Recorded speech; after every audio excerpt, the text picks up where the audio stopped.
You're listening to Word on Health with Paul Pennington. On air and online 52 weeks of the year. Taking you behind the healthcare headlines, this is Word on Health.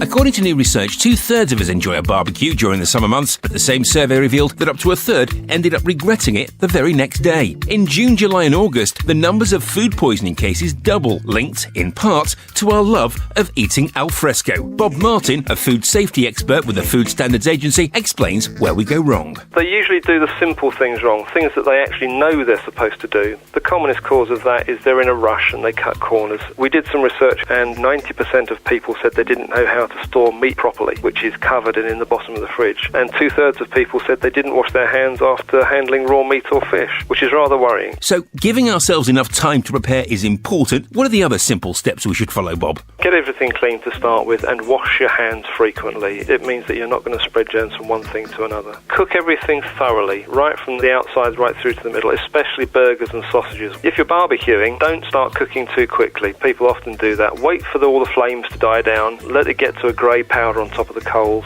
You want a residual heat rather than raging heat, which means you're more in control. You're able to decide how quickly your food gets cooked, and you're able to cook it right the way through instead of charring it on the outside and still having it pink and dangerous in the middle. I know we've also got to be careful about how long we leave food outside, haven't we? You need to make sure that they're not outside too long, otherwise the food poisoning germs that they might contain can multiply it. If you're keeping food for any length of time, or if you've cooked it and you're going to keep it, you need to get it cool quickly and promptly. Putting it in the fridge, putting it in a shallow dish, make sure it's covered so that nothing else can contaminate it. And if you've got leftovers, make sure you eat them within a couple of days. If you're reheating anything, it's the same as for normal food. Make sure it's cooked all the way through to it's piping hot, and don't reheat it more than once. Explain the risk associated with cross-contamination of food. Cross-contamination is something people don't always understand very well, but simply it's spreading germs around the kitchen and from one food onto another. If you've got something like some raw meat, it could drip onto a salad that's not going to get cooked, and it could cause food poisoning from that. If you're using chopping boards, if you've used raw meat or fish on there, it needs to be very thoroughly cleaned before you move on to something that's not going to be cooked. Preferably, if you've got a separate chopping board, keep one for meat and one for other things.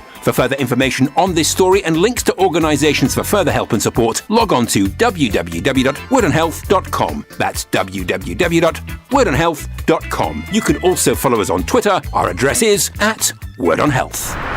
Word on Health, the award-winning health, lifestyle and wellbeing report with Paul Pennington. Word on Health, your personal prescription for your very best of health.